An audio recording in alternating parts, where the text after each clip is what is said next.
Alright, so I did a live stream the other night and somebody went on there because I had talked about, hey, bringing an open carry long gun to a protest, a rally, a riot, anything like that is a stupid idea. Looking back at it, I think I was trying to project something totally different than what actually happened. So I'm just making this video to clarify. What do I mean by that? Why is it stupid to open carry a long gun to, like, Virginia for their little demonstration? Or in Kenosha when they were trying to protect that gas station. And the sponsor for this particular video really plays into this video itself. What it is an app called Got Your Six. For $2.99 a month, you get up-to-date gun laws, a bunch of other cool information you couldn't normally get without spending a whole bunch of money. You can also set up big and small groups, and it has a panic button that you can press it, and it'll turn the GPS on your phone. So if you get caught in a situation where you're surrounded by a mob of people, you can press that button, and everybody that you've been talking to and chatting for a while know exactly where you are, and they can come to your aid if possible. You can pre-register now at GotYour6app.com. The fact of the matter is, if you're open carrying a long gun, you need to have a clear line in the sand. If that line is crossed, regardless where it is or what it is, you will open fire. If you do not intend to go offense with a long gun, bringing it is a really horrible idea. For example, there was a group of people trying to shut down that modern-day Black Panthers. I forget what they call it, their group. It's some acronym that's got curse words in it. The point is, they all stood in a skirmish line, but they never fired their rifles. What happened to them? Because you have a long gun, and you need to maintain control of it, how do you neutralize the advantage of a long gun? Or any firearm for that matter. You close the distance. They were completely surrounded by people in a tighter space than this, and he could not let go of his long gun, otherwise he would have lost control of it. They were literally taking stuff out of his plate carrier, stealing right off of his body, and he could do nothing about it. Because he did not set, like, okay, when they cross this point, I'm gonna open fire. Because if you're not willing to open fire, it is not a display of force. It's called a bluff. And it's a bluff that's escalated to the point of deadly force. By displaying your long gun, you're bluffing. Unless, like, okay, so in Kenosha they had that sidewalk. Because they all had long guns, the right way to do that particular scenario would be like, okay, if anybody crosses the sidewalk, we open fire. Now, I'm not talking about the legal ramifications, because yes, you're going to get screwed. Which is another reason, don't open carry long guns. If you really feel you need a firearm, conceal carry a pistol or something. Because then at least that's a defensive thing, that's a whole nother argument. It's not openly displayed.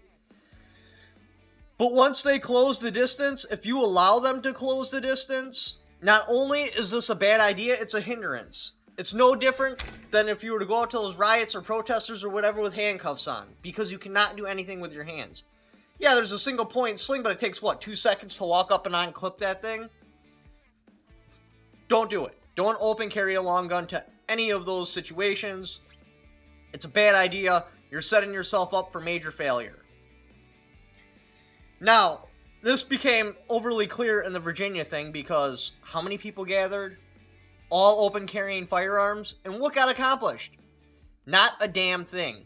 Another great example would be like Black Panthers versus Martin Luther King. Who accomplished more? Now, there'll be a bunch of people that'll argue like, oh, Martin Luther King's group actually didn't. I don't care. In history, because it's the easiest way to pull the examples, who accomplished more? Black Panthers or Martin Luther King?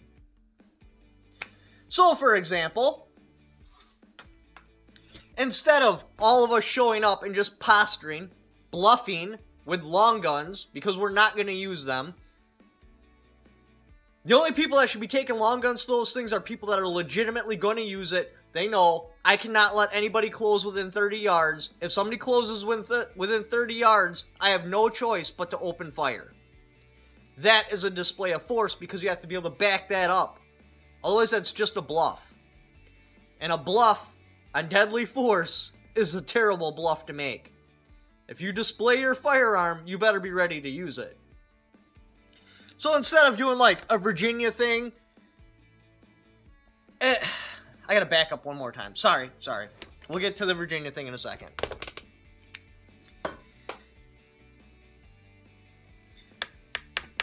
And not only is it a Bluff displaying a long gun, it's been tested time and time and time and time and time and time again.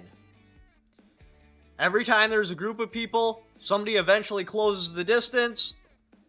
They don't get fired upon. Therefore, they've called the bluff. It's known as a bluff now. The people just rush in. And just about every single example where people have been open carrying long guns, it's been proven they've been bluffing. So instead of, let's all just go to Richmond, Virginia, let them know ahead of time, have them gate off a little area so we're nice and safe and we all stand there and basically it's a glorified gun show. Pretend this is Richmond, Virginia. Got your roadways. Now, you're like, okay, so what are you trying to accomplish here? Well, the proper way to get results out of there, the proper way to bring that government to their knees, the proper way to have action actually taken. When we all went to Richmond, Virginia for that glorified gun show, we made that state a lot of money. They made money on taxes on fuel, food, hotel rooms. By us showing up there, we influenced his power, or inflated his power, by shoving a bunch of money into his fingertips. What we should have did, had 0 firearms. You got your main roadways. Just stand up and block this roadway, block this roadway, block this roadway. Even only 3 of them. Like, well, it wouldn't matter because they just divert traffic. But population centers are hanging on a razor's edge of being able to survive. They cannot produce materials themselves. Everything needs to be brought in. If you were to shut down these 3 roadways, the increase of traffic would get so high on these 3 roadways, they would gridlock and shut themselves down. Yes, traffic would still move, but it'd be so incredibly slow. To get anything accomplished would take forever. So why is that important? Because major population centers are basically hovering on a razor's edge of being able to exist, any disruption to the supply chain at all has a catastrophic effect. Say you were to protest on these roads, and remember, you cannot bring firearms, because then that will allow them to use deadly force on you. They'll just come over with a helicopter and shoot everybody and scrape the bodies off the road and be like, well, they presented deadly force, we don't want to approach them, so we just eliminated the problem. So parking semis on these roadways, and everybody's standing out with signs like, Government Northman's trying to shut down the Second Amendment, or Governor Northman is against freedom, Governor Northman is a communist. Stuff like that. One, it forces everybody that doesn't care about that particular topic to now care. They're like, why am I stuck in traffic? They will find out, and they'll be like, what are they protesting? And then they will find out what exactly is being protested. Number 2, if you were to shut down even 3 main roadways for 24 hours, you're going to put a pinch on their economy. It will cost them millions. If you were to shut that down for 48 hours, you will start the cycle. So the cycle is, Mary goes into the store to get pickles. She notices the shelves are a little bit emptier than normal.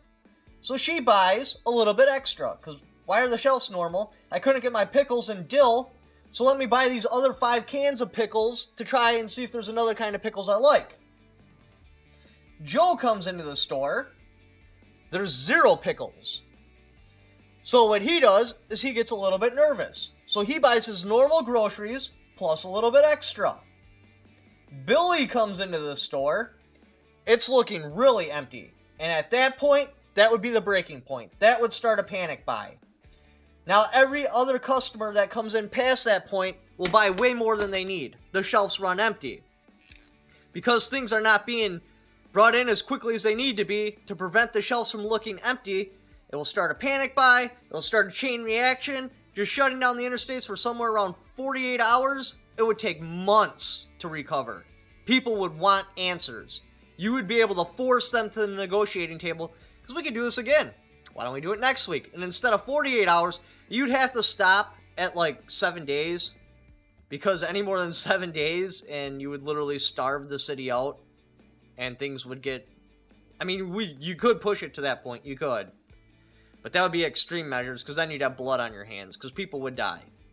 If you shut down even 3 major interstates for like 7 days, it would be terrible. The point is, just a short period, say 48 hours, you can force them to come to the negotiating table. Therefore, you can actually get results, because they don't want you to do that again. Okay, so how do we prevent you from doing this again? One, we could just murder all of you, and there's heavy news coverage, so people would see that, which would start a chain reaction and basically kick off a guerrilla warfare, which we know about and we're not going to do. We can arrest everyone, but if there's enough people, how many people can we possibly arrest? You're not doing anything violent.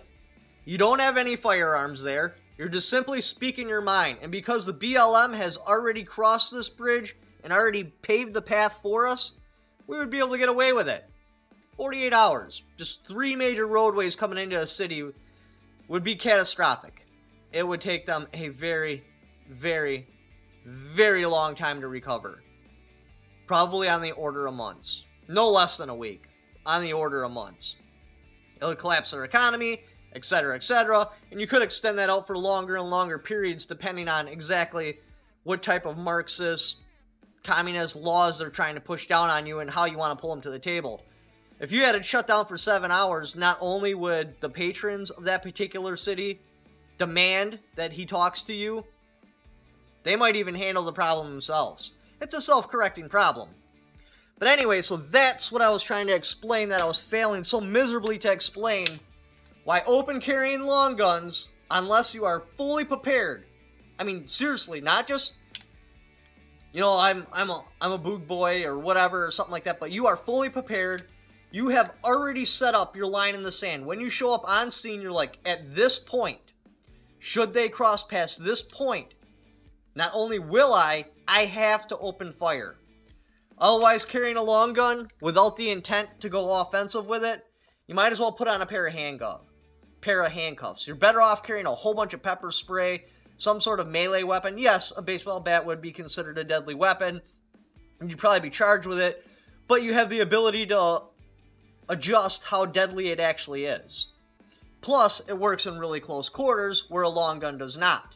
You could actually use it. If you lose the baseball bat, it's not like losing a rifle to the opposite side force. Yeah, it's still a catastrophic failure on your part, but it's not quite as bad as them getting a hold of your M4 and turning it against you guys. So anyway, I hope this clarification helped a little bit on exactly what I was talking about. If you'd like to help support the channel, I got my Patreon down there. I also have affiliate links in the description down below. Just by clicking on those links, doing the Amazon shopping you're going to do anyway, I get a little kickback for it because you came there off my channel. Thank you for watching. Don't forget to subscribe.